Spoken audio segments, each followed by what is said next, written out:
Hello दोस्तों, आप सभी का स्वागत है आपके अपने यूट्यूब चैनल नॉलेजपुर पर। आज के वीडियो में हम क्या पढ़ेंगे? आज के वीडियो में पढ़ने वाले हैं इतिहास, और इतिहास का यह चैप्टर दूसरा है। कौन सा चैप्टर है?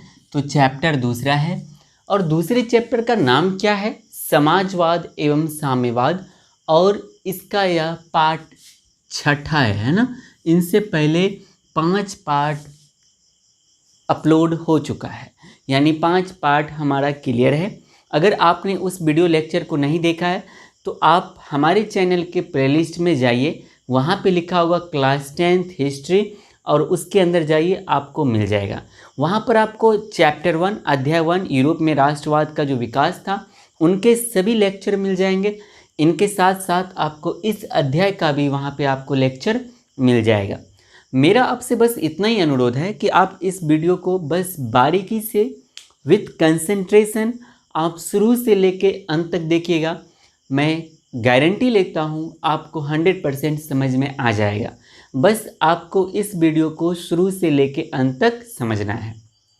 अंतिम वीडियो में यानी लास्ट वीडियो जो हमारा आया था उस लेक्चर में मैंने आपको बताया था खूनी रविवार के बारे में, सर्वहारा वर्ग के बारे में, शीत युद्ध के बारे में बताया था।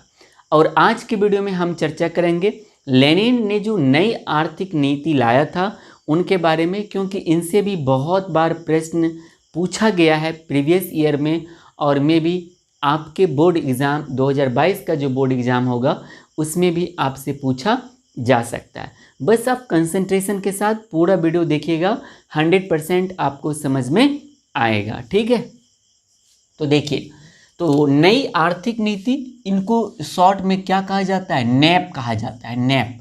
और नैप का फुल फॉर्म होता है नेशनल इकोनॉमिक पॉलिसी। नैप का पूरा नाम क्या होगा? National economic policy. देखिए, तो नई आर्थिक नीति को 1921 ईस्वी में लेनिन ने लाया था। यानी सबसे पहला आपका सेंटेंस क्या होगा? नई आर्थिक नीति किनके द्वारा लाया गया था? तो लेनिन के द्वारा। आप क्या बोलोगे? नई आर्थिक नीति 1921 ईस्वी में लेनिन के द्वारा लाया गया था। तो अब देखिए, लेनिन जो था, लेनिन एक स्वप्नदर्शी विचारक नहीं था।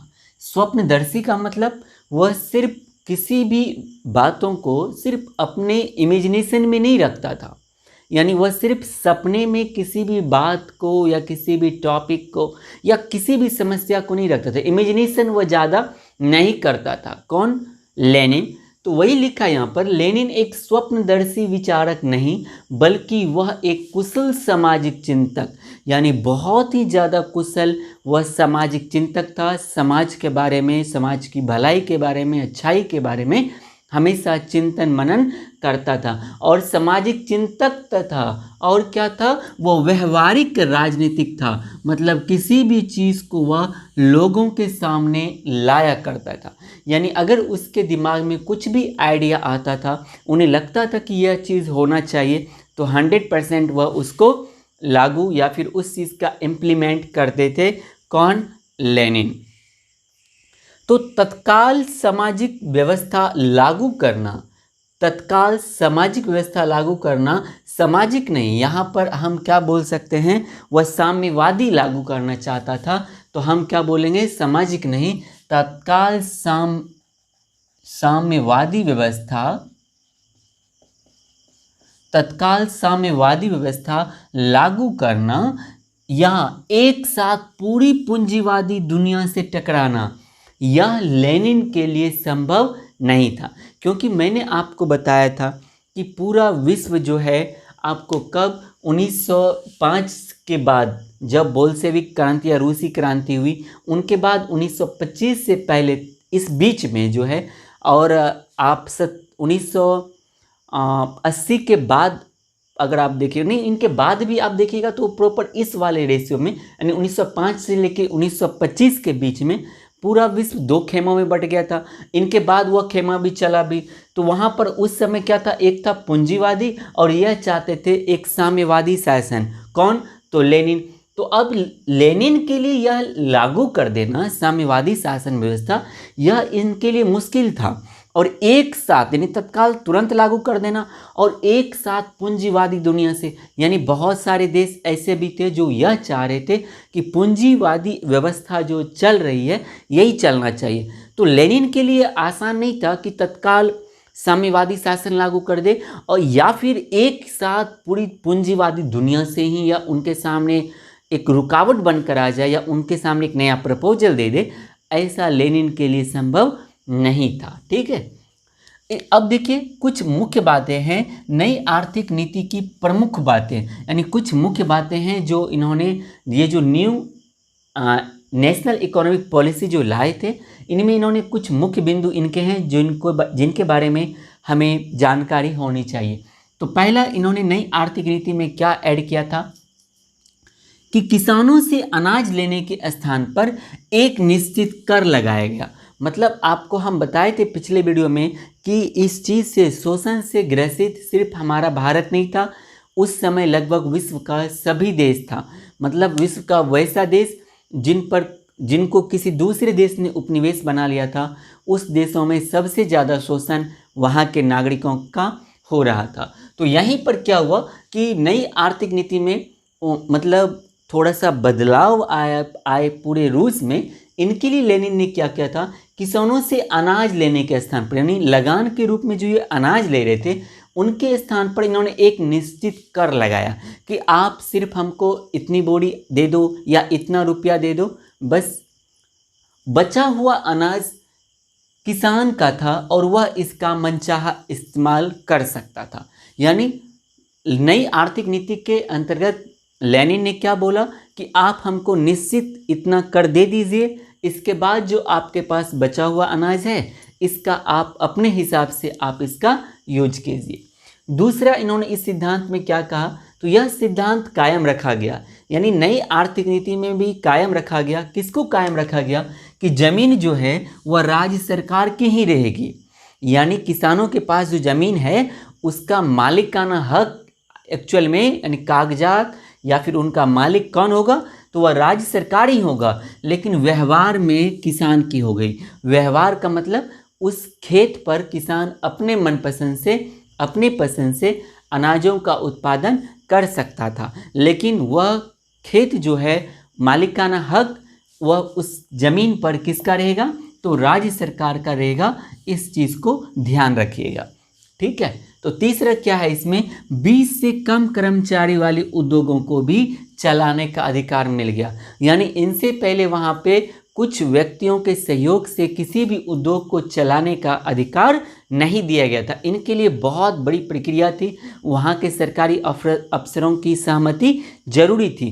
लेकिन नई आर्थिक नीति में लेनिन ने क्या किया, उन्होंने 20 से कम कर्मचारी वाले उद्योगों को भी चलाने का उन्होंने अनुमति दे दिया। ठीक है, उनके बाद देखिए उद्योगों का विकेंद्रीकरण कर दिया गया, यानी उद्योगों को पूरा फैला दिया गया, एक कैटेगरी पे डिपेंडेंट नहीं रखा गया और निर्णय लेने के बारे में भी काफ़ी छूट दी गई। यानी जो भी उद्योग के ऑनर हैं वह अपने हिसाब से कुछ भी निर्णय ले सकते हैं। इनके लिए उन्हें बहुत ही ज़्यादा रियायत दी गई, किसमें, तो नई आर्थिक नीति में। उसके बाद नंबर 5 है कि विदेशी पूंजी को भी सीमित तौर पर आमंत्रित किया गया। अब देखिए होता क्या है कि अगर किसी भी देश में बहुत बड़े स्तर पर पूंजी अगर निवेश हो रहा है, मतलब अगर एक सीमित स्तर में हो रहा है तो 100% उस देश का विकास होगा। लेकिन जब वह सीमित से ज़्यादा किसी भी देश से किसी दूसरे देश में निवेश आएगा तो वहाँ के जो आम व्यक्ति का जो उद्योग है उन पर भी टेक ओवर किसका हो जाएगा, उन पर टेक ओवर फिर विदेशी व्यक्तियों का हो जाएगा या विदेशी कंपनियों का हो जाएगा। मान लीजिए जैसे हमारे यहाँ की कोई कंपनी है, जैसे मान लीजिए LIC है, तो LIC अगर अपना 100% शेयर बेच देगी तो फिर उस पर तो या LIC का जो ऑनर है या जो फिर भारत सरकार है वह तो फिर कुछ भी नहीं कर सकती है। इसीलिए लेनिन ने भी क्या किया, नई आर्थिक नीति के अंतर्गत इन्होंने क्या किया, विदेशी पूंजी को एक सीमित तौर पर ही आमंत्रित किया। कहाँ पर, रूस में। और इसका यह प्रावधान सीमित तौर पर आमंत्रण करने का प्रावधान इन्होंने इसको किस में मेंशन किया था, तो नई आर्थिक नीति में। ठीक है, इतना याद रखिएगा। उनके बाद अंत में यह भी ध्यान में रखिएगा कि ट्रेड यूनियन की अनिवार्य सदस्यता समाप्त कर दी। मतलब आपको ट्रेड करने के लिए आपको इनका एक एग्रीमेंट होना चाहिए, आपके पास अनिवार्यता होनी चाहिए। इनको लेनिन ने समाप्त कर दिया ताकि बड़े स्तर पर इंपोर्ट और एक्सपोर्ट हो सके, जिनसे क्या हो सके, जो रूस की जो अर्थव्यवस्था है वह सुधर सके और वह बढ़ सके, उनमें प्रगति हो सके। इसके लिए इन्होंने ट्रेड यूनियन की अनिवार्यता भी समाप्त कर दी। अब आपसे प्रश्न बनेगा कि नई आर्थिक नीति से आप क्या समझते हैं, या प्रश्न बनेगा कि नई आर्थिक नीति क्या है, तो आप क्या बोलोगे? नई आर्थिक नीति 1921 ईस्वी में लेनिन के द्वारा लाया गया। नई आर्थिक नीति, आप लेनिन के बारे में लिख लीजिएगा। लेनिन एक स्वप्नदर्शी विचारक नहीं, बल्कि वह एक कुशल सामाजिक चिंतक और व्यवहारिक राजनीतिज्ञ था। उनके बाद तत्काल साम्यवादी शासन व्यवस्था पूरे विश्व में लागू करना या फिर पूरी पूंजीवादी दुनिया के सभी पूंजीवादी देशों से टकराना यह लेनिन के लिए संभव नहीं था। तो लेनिन ने क्या किया? एक नई आर्थिक नीति लाया और नई आर्थिक नीति के अंतर्गत उन्होंने मुख्य बातों पर गौर किया या फिर मुख्य बातों को उन्होंने मेंशन किया। तो इसमें आप अब इसी प्रकार से सीरियल देके लिख दीजिएगा। पहला क्या? नई आर्थिक नीति के तहत उन्होंने किसानों से अनाज लेने के स्थान पर एक निश्चित कर लागू किया। इनके बाद जो भी अनाज किसान के पास बचता था, किसान अब बचे हुए अनाज का मनचाहा उपयोग कर सकता था। यह सिद्धांत कायम रखा गया नई आर्थिक नीति के अंतर्गत कि जमीन जो है वह राज्य सरकार की होगी, लेकिन उस जमीन को व्यवहार में कौन लाएगा? किसान लाएगा। उनके बाद क्या? तो 20 से कम कर्मचारियों वाले उद्योगों को भी उद्योग चलाने का अधिकार मिल गया। और क्या? विदेशी पूंजी को भी सीमित तौर पर आमंत्रित किया गया। उद्योगों का विकेंद्रीकरण कर दिया गया। निर्णय लेने के अधिकार में भी छूट दी गई। ट्रेड यूनियन की अनिवार्यता समाप्त कर दी गई।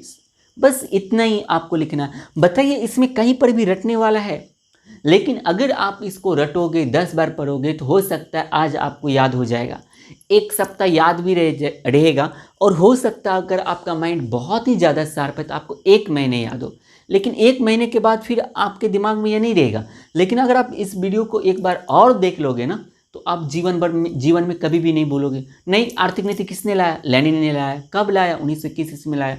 लेनिन के बारे में 2 लाइन लिखिए। लेनिन एक स्वप्नदर्शी विचारक नहीं, बल्कि वह एक कुशल क्या था? कुशल सामाजिक चिंतक था, और इनके साथ ही वह एक व्यवहारिक राजनीतिज्ञ था। तो आप एक बार इस वीडियो को फिर से देखिएगा, 100% आपको समझ में आ जाएगा। उसके बाद देखिए लेनिन की मृत्यु कब हो जाती है? तो 1924 ईस्वी में लेनिन की मृत्यु हो जाती है। आप इसको याद रखिएगा। ऑब्जेक्टिव में आपसे प्रश्न बनेगा, लेनिन ने नई आर्थिक नीति लेनिन ने कब लाया था? 1921 ईस्वी में। लेनिन की मृत्यु कब हुई थी? 1924 ईस्वी में। उसके बाद याद रखिएगा स्टालिन की मृत्यु भी 1953 ईस्वी में हो गई थी। जो स्टालिन था, याद रखिएगा, यह एक तानाशाह था, और यह जब लेनिन की मृत्यु हो गई, तो लेनिन की मृत्यु के बाद वहाँ पे कुछ सालों तक यह संघर्ष चलता रहा कि एक्चुअल में अब शासक कौन बनेगा, यानी शासन कौन करेगा। और अंत में टेक ओवर किसने किया? स्टालिन ने टेक ओवर किया, और स्टालिन ने बाद में सभी शक्तियों को समाप्त कर दिया, और सभी शक्तियों को समाप्त करके सभी शक्ति वो अपने अंदर ले लिया। अपने अंदर से मतलब सब चीज़ का कंट्रोल वो अपने हाथों में ले लिया। और उनके बाद वह जब तक जीवित रहा तब तक वह तानाशाह बनकर उन्होंने रूस पे शासन किया। तो स्टालिन क्या था? एक तानाशाह था, और उसकी मृत्यु कब होती है? 1953 ईस्वी में होती है।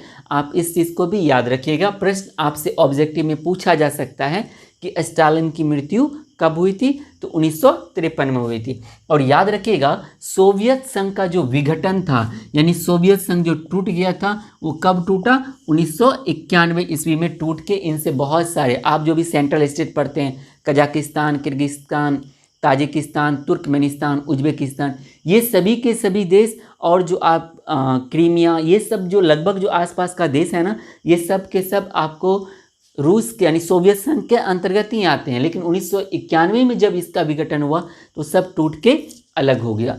तो इसी वीडियो में चलिए थोड़ा सा और है, आप समझ लीजिए किसके बारे में। तो रूसी क्रांति जो हुई थी उसका क्या प्रभाव था, 2-3 लाइन में है, आप उसको भी समझ लीजिए। फिर हमारा ये अध्याय हो जाएगा पूर्ण रूप से समाप्त।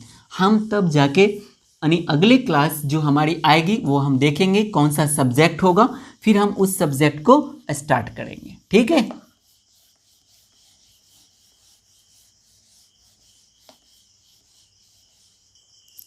तो चलिए अब समझने का प्रयास करते हैं कि रूसी क्रांति का क्या प्रभाव पड़ा। तो रूसी क्रांति के प्रभाव में सबसे जो मुख्य बातें आई मतलब दुनिया के सामने वह क्या था, तो रूसी क्रांति के बाद जो है श्रमिक अथवा सर्वहारा वर्ग, कौन सा वर्ग, श्रमिक वर्ग और सर्वहारा वर्ग की सत्ता के रूप में स्थापित हो गई। यानी जब रूसी क्रांति हुई तो रूसी क्रांति ने किसको सत्ता में लाया, तो श्रमिकों को और सर्वहारा वर्ग को। तो सर्वहारा वर्ग किसे कहते हैं ये मैंने पिछले वीडियो में बताया था। अब बताइए सर्वहारा वर्ग किसे कहते हैं, तो समाज का वैसा वर्ग जिसमें कौन आता हो, वहाँ का किसान आता हो, मजदूर आता हो, शिक्षक आता हो, वकील आता हो, आम लोग आते हो, हम वैसे वर्ग को क्या कहेंगे, सर्वहारा वर्ग कहेंगे। तो रूसी क्रांति के बाद श्रमिकों को और किसको, सर्वहारा वर्ग को किस में लाया, सत्ता में लाया, यानी इन लोगों की अब सत्ता स्थापित हो गई। दूसरा क्या प्रभाव पड़ा, तो रूसी क्रांति के बाद विश्व की विचारधारा, पूरे विश्व की विचारधारा, और सबसे ज़्यादा कहाँ की, तो यूरोप की। यानी रूसी क्रांति के बाद विश्व की विचारधारा 2 खेमों में बट गया। कौन सब, एक खेमा था पूंजीवादी, जो यह चाहता था कि पूंजीवादी शासन व्यवस्था सही है, और एक दूसरा था साम्यवादी शासन व्यवस्था। तो साम्यवादी शासन व्यवस्था को लीड कौन कर रहा था, तो रूस कर रहा था, और पूंजीवादी को कौन कर रहा था, तो क्या बोलिएगा आप, यूएसए यानी अमेरिका कर रहा था। ठीक है, तो द्वितीय विश्व युद्ध के बाद पूंजीवादी विश्व तथा सोवियत रूस के बीच में शीत युद्ध शुरू हो गया। शीत युद्ध से क्या तात्पर्य है, तो शीत युद्ध यह एक विचारधारा की लड़ाई थी। शीत युद्ध में हथियारों का प्रयोग नहीं हुआ था, लेकिन सभी देश अपने अपने देशों में अपनी शक्ति को बढ़ाने के लिए हथियार का निर्माण, आयात बहुत ही ज़्यादा कर रहे थे। यह बिल्कुल ही कड़वा सत्य है। तो द्वितीय विश्व युद्ध के बाद पूरा विश्व मतलब पूंजीवादी विश्व और सोवियत रूस के बीच में क्या शुरू हो गया, शीत युद्ध शुरू हो गया। और शीत युद्ध यह कितने साल तक चला, 4 साल तक बहुत ही जोर शोर से चला, और कहा जाता है 10 साल तक से भी ज़्यादा समय तक शीत युद्ध अमेरिका और रूस के बीच में आमने सामने ये दोनों रहे। अब देखिए तीसरा हो गया, तो हमारा चौथा क्या है, तो रूसी क्रांति के पश्चात ही आर्थिक नियोजन के रूप में एक नई नीति भी रूस के आम जनता के सामने आया। यह रूसी क्रांति का ही कारण था, या रूसी क्रांति का ही क्या था, यह प्रभाव था क्या, कि रूस के जनता के सामने एक नई आर्थिक नीति लेके लाया गया। किसके द्वारा लाया गया था, लेनिन के द्वारा लाया गया था। कब लाया गया था, तो 1921 ईस्वी में लाया था। कौन लाया था, लेनिन ने लाया था। अब अंत में क्या है, तो इसी क्रांति की सफलता ने एशिया और अफ्रीका में भी जितने देश उपनिवेश के रूप में दूसरे देश के उपनिवेश के रूप में थे, उन देशों में भी क्रांति की भावना को जगाया। किसने, रूसी क्रांति ने। ठीक है, तो आपसे यह प्रश्न भी बनता है, एग्जाम में कई बार यह प्रश्न बना भी है कि रूसी क्रांति का क्या प्रभाव पड़ा। तो आप क्या बोलिएगा, रूसी क्रांति का प्रभाव निम्नलिखित पड़ा। वहाँ पे क्या लिखना है, इस क्रांति ने, किस क्रांति ने, रूसी क्रांति ने श्रमिकों तथा किनको और सर्वहारा वर्ग की, रूसी क्रांति के बाद श्रमिकों और सर्वहारा वर्ग की सत्ता स्थापित हो गई। रूसी क्रांति के बाद विश्व की विचारधारा 2 खेमों में बट गई।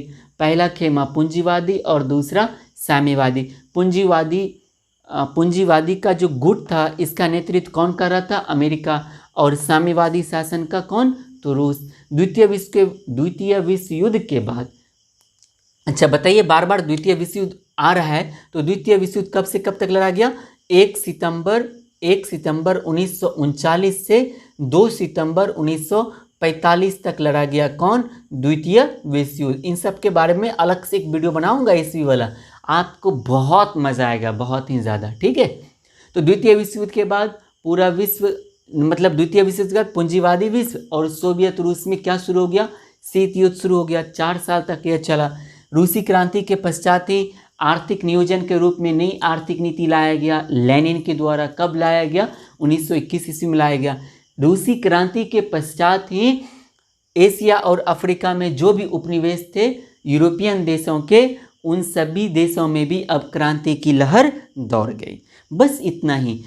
आज अब जो है आपका अध्याय 2 जो है, यानी चैप्टर 2 जो है समाजवाद एवं साम्यवाद, यह हो गया अब पूर्ण रूप से समाप्त। अब हम अगले क्लास में पढ़ेंगे क्या, जब इतिहास पढ़ेंगे तो इसका तीसरा हम चैप्टर लेके आएंगे और इसके बाद हम देखते हैं मतलब आगे क्या पढ़ना चाहिए। देखिए, इतिहास, अर्थशास्त्र और लोकतंत्र में राजनीति जो है इसमें बहुत कम अध्याय है, लेकिन जो हमारा भूगोल है, ज्योग्राफी है, उसमें थोड़ा ज़्यादा है। तो अब जो हम लेके आएंगे ज्योग्राफी को कंटिन्यू 2 वीक तक रखेंगे, यानी ज्योग्राफी का 2 चैप्टर समाप्त करेंगे तो इधर एक चैप्टर समाप्त करेंगे। इनसे क्या होगा, हमारा बैलेंस बना रहेगा। ठीक है, तो आप भी इसके बारे में बताइएगा आपकी क्या राय है इसको लेकर। अगर आपको यह वीडियो, आज के वीडियो में जो मैंने आपको समझाया, क्या समझाया, रूसी क्रांति का प्रभाव मैंने बताया। रूसी क्रांति के साथ साथ मैंने आपको क्या बताया, लेनिन के द्वारा जो नई आर्थिक नीति लाया गया था, हमने उसके बारे में भी आपको समझाया। आपको दोनों समझ में आ गया होगा। अगर आपको नहीं समझ में आया तो आप वीडियो को पीछे कीजिए, फिर से देखिए, 100% आपको समझ में आएगा। उसके बाद भी अगर समझ में नहीं आएगा तो नीचे कमेंट जरूर कीजिएगा। अगर आपको यह वीडियो अच्छा लगा तो इस वीडियो के लिंक को अपने सभी दोस्तों के साथ, आप जो भी सोशल नेटवर्क यूज करते हैं, फेसबुक, व्हाट्सएप, टेलीग्राम, हर एक जगह इनको शेयर कीजिएगा।